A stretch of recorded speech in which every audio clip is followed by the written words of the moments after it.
Somos estudiantes del programa de Fonoaudiología de la Universidad Santiago de Cali de séptimo semestre. A continuación, mi compañera Angélica Andrea Sánchez y quien les habla, María Mar Saavedra, les vamos a hablar sobre el libro Prevención de los Trastornos Escolares, escrito por la autora Mariana Narvarte en el 2003.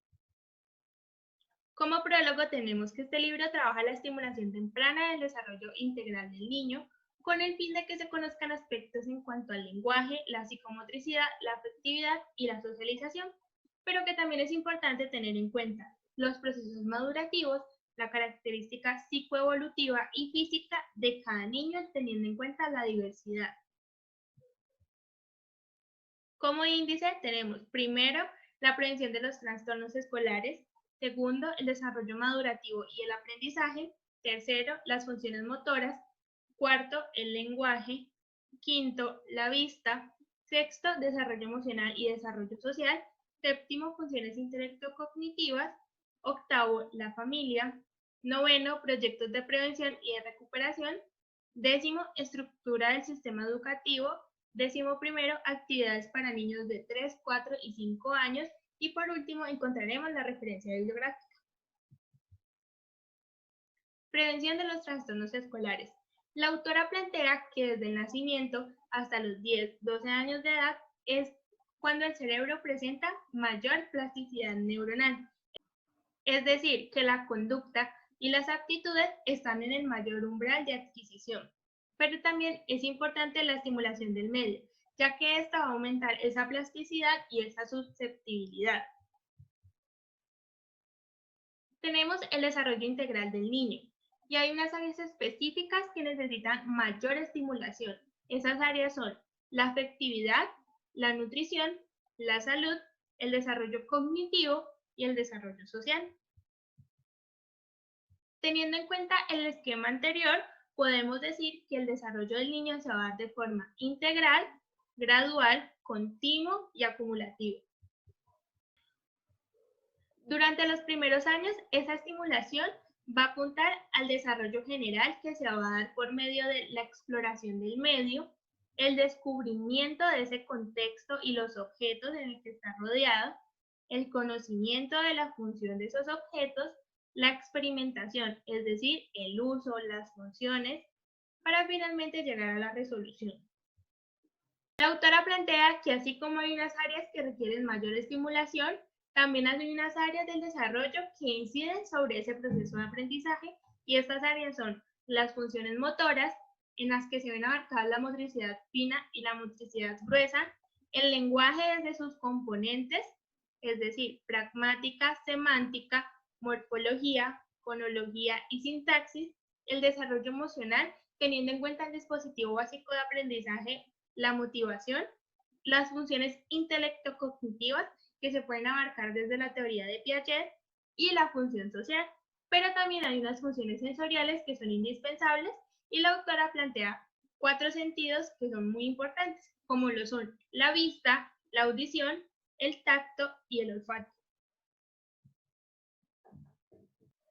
Etapas del desarrollo. Desde el nacimiento, todas las áreas del desarrollo interactúan entre sí, pero que hay unas funciones específicas que adquieren como su mayor umbral de adquisición. Entonces, la autora nos plantea que desde la motricidad fina y la motricidad gruesa va hasta los 2 años, en donde el niño adquiere la mayor destreza motora. El lenguaje, la socialización, la autonomía, la afectividad y la cognición, y da desde el primero hasta los 3 años, siendo esta la etapa del placer del lenguaje. La cognición y la afectividad va a ir desde los 3 años hasta los 7 años, y ya vamos a ver que el niño se relaciona tanto con sus pares como con adultos y en distintos contextos. Finalmente tenemos el pensamiento y la afectividad, que abarca desde los 7 años en adelante, y la escuela juega un papel fundamental en este desarrollo. Se plantea que a las alteraciones en estas etapas perturba el desarrollo madurativo del niño.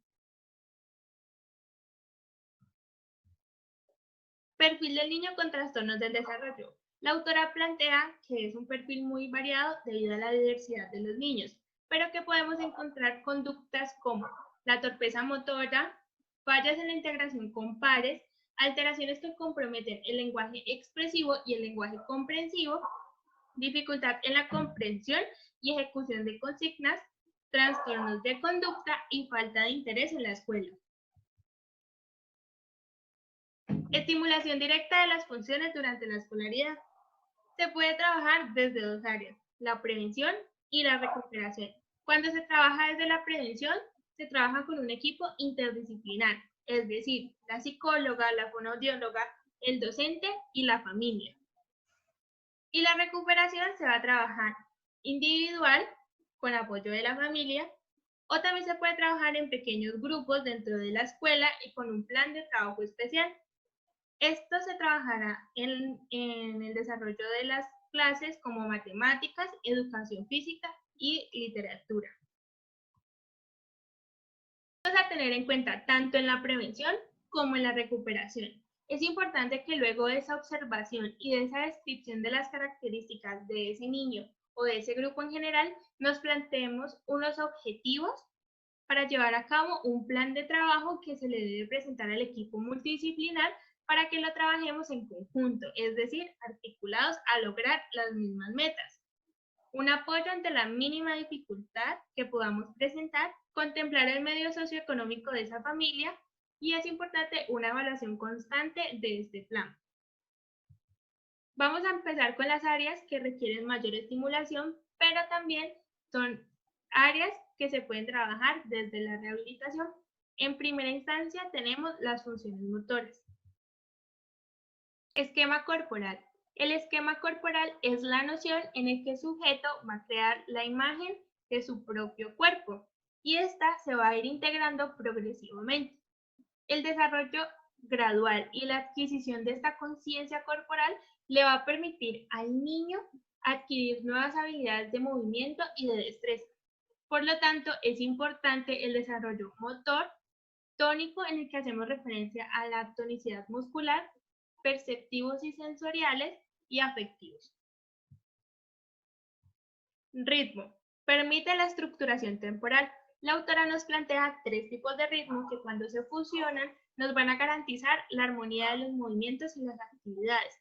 Está el ritmo externo, en donde la autora hace alusión a los hechos naturales, es decir, al paso del tiempo, mañana, tarde y noche. Está el ritmo interno, que es la regulación del organismo, donde el niño inhibe esos movimientos cuando no son debidos. Y el ritmo afectivo es la regulación sujeta a las emociones, es cuando controlamos nuestras emociones.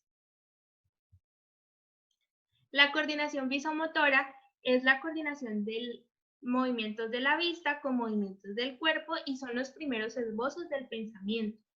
La autora plantea que esta coordinación se da desde el nacimiento y desde los primeros años de vida, donde el primer tipo de coordinación que se da es ojo-piernas, donde el niño empieza a juntar sus miembros superiores con sus miembros inferiores, es decir, sus manos y pies en línea media y empieza a jugar con ellos. Entonces el niño los empieza a ver, a jugar y aquí empieza la coordinación ojo-manos o ojo-piernas. Está también la coordinación ojo-pies que se ve reflejada en la marcha, la coordinación ojo-brazo, la coordinación ojo-mano y estas están relacionadas con la escritura, la coordinación ojo-cabeza y la coordinación ojo-tronco. El espacio y el tiempo.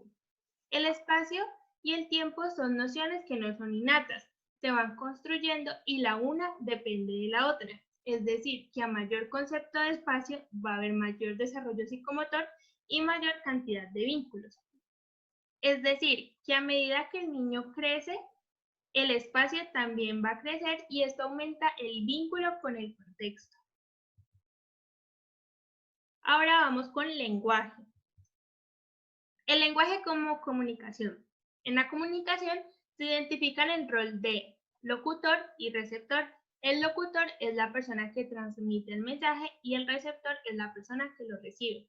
Los órganos del aparato fonador van a emitir unas ondas sonoras que van a ser captadas por el oído medio y esta los va a convertir en energía mecánica para pasarlos al oído interno en donde esa energía mecánica va a cambiar a energía eléctrica, es decir, a impulsos sonoros, y aquí se va a decodificar el mensaje. Desde el nacimiento, el niño se comunica y lo que escucha es el primer registro de aprendizaje. Por eso, su comunicación se da por medio del llanto, de los gritos o de la sonrisa. Lenguaje. Como lo mencioné anteriormente, los niños están en constante comunicación y para que se dé el desarrollo del lenguaje de manera adecuada es importante la estimulación de este. La autora plantea la adquisición del lenguaje de la siguiente manera, donde primero encontramos la imitación de sonidos, que es cuando los niños imitan los sonidos de las madres o los sonidos de los carros o los sonidos de su ambiente. Las vocalizaciones, que es cuando empiezan los juegos vocálicos como a,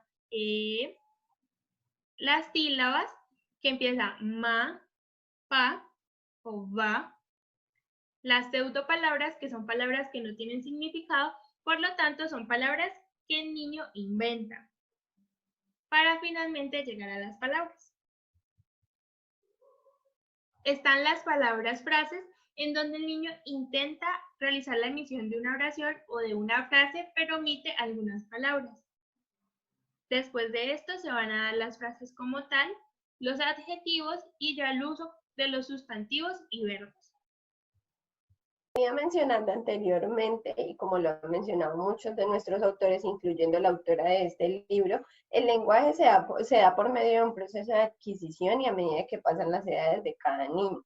En los primeros meses de vida, el niño, más que cumplir un rol de emisor, va a cumplir un rol de receptor, a pesar de que su comunicación en los primeros meses de vida va a ser por el llanto. A partir de los 6 meses de vida hasta los 2 años tenemos que el niño ya empieza a emitir sonidos y a emitir palabras, aunque no siempre los va a acompañar ni de preposiciones ni de frases gramaticales, pero ya este proceso se va dando a medida que va avanzando la edad y se va dando la ampliación de su vocabulario. Como se ha venido mencionando anteriormente, los niños a los 2 años se comunican por medio de palabras sueltas.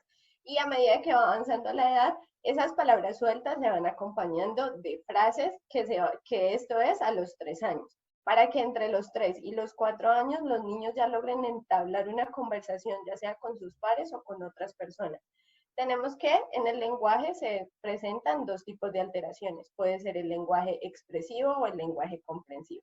En el lenguaje expresivo es cuando se presenta una alteración en la articulación y en la pronunciación del habla o del lenguaje hablado. Tenemos que en el lenguaje receptivo es cuando se presenta una alteración en la comprensión de ese lenguaje o de esa comunicación que está recibiendo el niño. Pueden presentarse diferentes trastornos del lenguaje, pueden ser de la audición o de la dentición.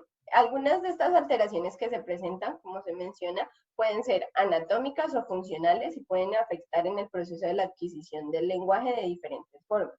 Como bien sabemos, cuando se presenta una alteración en el oído, que cumple el rol de la audición, se puede afectar la comprensión y la producción del habla y del lenguaje. En cambio, cuando se presentan alteraciones en la dentición, pueden ser por un mal desarrollo de los maxilares o también va a hacer que se tenga un mal posicionamiento lingual. Hay algunos factores que afectan el lenguaje y se dividen en tres. Son orgánicos, psicológicos o orgánicos y psicológicos. En los orgánicos encontramos alteraciones anatómicas o funcionales. En las psicológicas son más alteraciones que se presentan a nivel emocional, ya sea por abusos o por maltratos. Y cuando se presentan alteraciones orgánicas y psicológicas es donde se están afectando estos dos factores. Ahorita vamos a trabajar con el área de la vista. La vista junto con la audición son uno de los sentidos fundamentales para el desarrollo de la vida, pero también en el momento en el que se entra en el contexto escolar. Entonces, tenemos que se recomienda hacer una detección precoz cuando se presentan alteraciones de la vista, ya que esto permitirá una mayor adaptación y prevención de estas alteraciones de la vista, ya que estas pueden empeorar a medida que pasa el tiempo. Y pues también una de las cosas que se recomienda es que siempre se haga estimulación visual.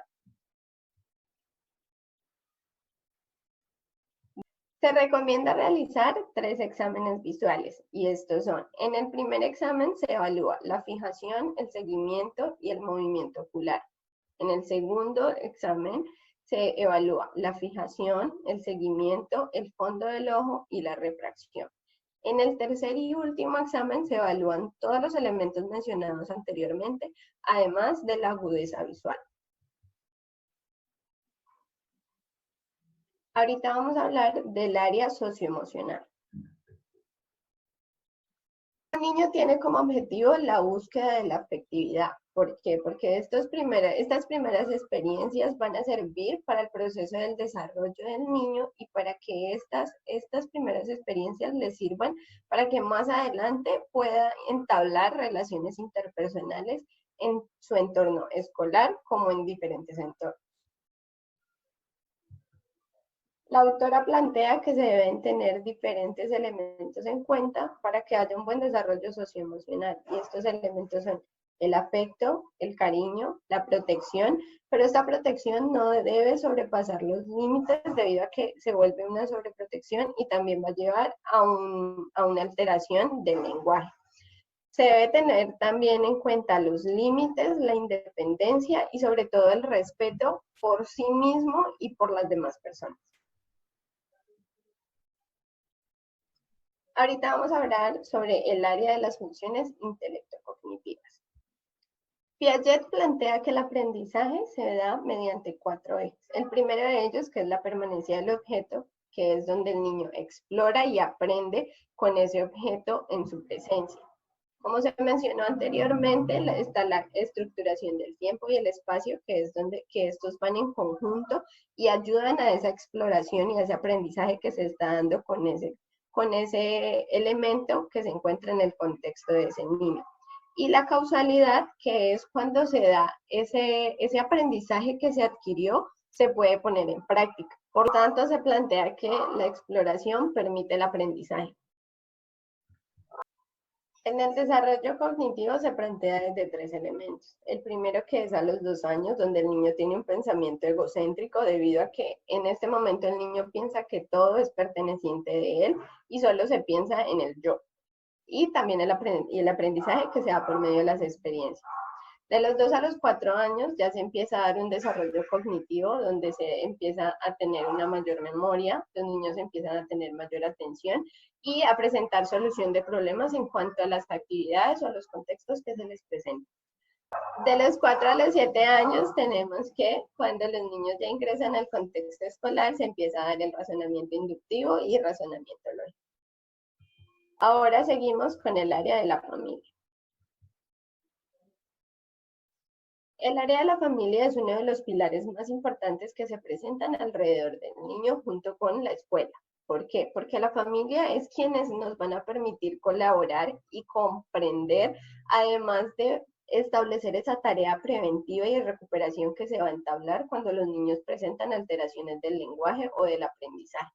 Por eso lo planteamos desde estos 2 ejes, donde el centro de este es el niño y quienes lo rodean van a ser la escuela y la familia. Ahora, cuando se presentan alteraciones del aprendizaje, tenemos diferentes tipos de padres que se pueden presentar en estas situaciones. En el primer punto tenemos padres que conocen la problemática y se comprometen. Estos son aquellos que asisten a las asesorías, que asisten a las sesiones terapéuticas y que van siempre acompañando ese proceso del niño para que se pueda ver una mayor evolución y con un mejor tiempo. Tenemos también los padres que desconocen la problemática, pero a pesar de que la desconocen, aceptan y colaboran que se trabaje en estas sesiones para poder tener un buen desarrollo del niño. También tenemos los padres que ocultan y niegan la problemática, que son aquellos que simplemente lo dejan de lado y lo van a dejar a cargo de la escuela y que sean ellos quienes se encarguen de ese proceso, de esas alteraciones que se presentan. Están los padres que desconocen el problema que se presenta y tampoco se hacen cargo, que se olvidan de la situación que se está presentando. Por último, tenemos los padres que desconocen la problemática y además de esto se bloquean y no colaboran en la alteración del aprendizaje que se está presentando en este niño. Ahorita tenemos los proyectos de prevención y de recuperación cuando hay alteraciones en el aprendizaje. Todo proyecto debe tener unos objetivos, que son a dónde van encaminados y qué es lo que se quiere lograr con este proceso. También deben tenerse en cuenta los contenidos, que es todo aquello que se va a trabajar, además de las expectativas y de los logros que se quieren alcanzar. Debemos tener en cuenta que es muy importante la descripción del niño, los datos personales y los antecedentes debido a que estas alteraciones se pueden presentar por problemas familiares que ya vienen aconteciendo este niño. Tenemos las descripciones de las actividades, que es donde se debe encaminar cada una de estas actividades a ese proceso que se está entablando. Y por último, tener en cuenta el seguimiento y la orientación para que se pueda tener un buen avance en este proyecto. Ahora tenemos la estructura del sistema educativo. Bueno, el sistema educativo, la autora lo plantea desde 3 puntos. El primero de ellos, que va a ser la docente, quien va a impartir ese conocimiento y ella misma lo va a plantear desde la metodología o la manera de estudio en la que se lo quiera proyectar a ese niño o a ese alumno para que se facilite el aprendizaje. Se pueden presentar diferentes trastornos escolares. Estos pueden ser en la dificultad de la organización visoespacial, dificultad en la memoria, que estos no le van a permitir al niño tener un buen aprendizaje, se le van a olvidar mucho las cosas y no van a permitir tampoco que tenga una adecuada atención, y esto tampoco va a permitir que se concentre en las actividades y en el contexto escolar ni en otros contextos.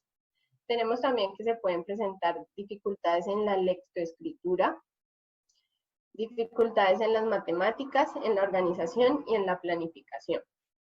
La educación siempre va encasillada a impartir los conocimientos y acomodación de la asimilación de los procesos del aprendizaje. Los factores que determinan los trastornos del aprendizaje se pueden presentar en factores orgánicos, que son los anatómicos, factores específicos, factores psicogénicos, que tienen que ver ya como con el maltrato, los abusos, como se explicó anteriormente, y factores ambientales, que es donde se rodean o el contexto en el que el niño se encuentra rodeado. Continuamos con actividades para niños de 3, 4 y 5 años. Esas actividades las planteamos por cada una de las áreas que vimos anteriormente, pero también que son importantes o que desde fonoaudiología podemos aportar. En funciones motoras tenemos la actividad Colorea el pirata grande, donde vamos a tener desde semántica, el seguimiento y cumplimiento de órdenes. Vamos a ver también la coordinación visomanual, la motricidad fina y la motricidad gruesa. Desde el lenguaje tenemos la actividad recorta los medios de transporte y pega cada uno donde va. A medida que el niño va realizando esta actividad, podemos entablar una conversación con él relacionada al tema de los medios de transporte. Y aquí vamos a observar desde semántica las categorías semánticas, pero también podemos observar el discurso narrativo y las descripciones por función y uso. En la vista tenemos la actividad unir las formas iguales con las líneas, donde vamos a tener en cuenta la motricidad fina y la coordinación visomotora, pero también el seguimiento de órdenes. En la actividad del desarrollo socioemocional tenemos el comando, colorea a los niños que están contentos. Esto con el fin de que el niño logre identificar las diferentes emociones que se pueden presentar, pero aquí lo que prima en esta actividad es que el niño logre alcanzar el objetivo de identificar cuáles son los niños que se encuentran contentos o expresando alegría. En las funciones intelecto-cognitivas tenemos la actividad de asociar cada una de estas figuras con las sombras. Como lo mencioné, se puede trabajar asociaciones semánticas, además de que se puede entablar una conversación con el niño, con los diferentes contextos y los diferentes elementos que se presentan en esta imagen. En la actividad de la familia se le solicitará al niño realizar un dibujo de su familia y aquí permitirá conocer cómo es ese entorno y cómo está establecida la familia de cada uno de los niños. Para finalizar con el video de este libro, vamos a ver qué aportes brinda este a la fonoaudiología.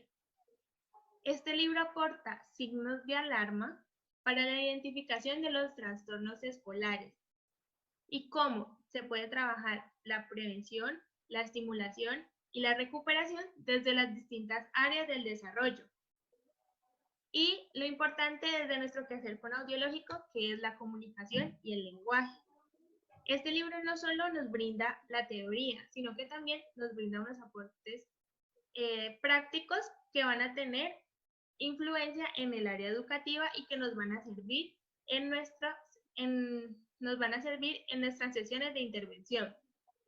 Finalmente, encontramos que este libro va encaminado con el enfoque biopsicosocial de nuestra carrera.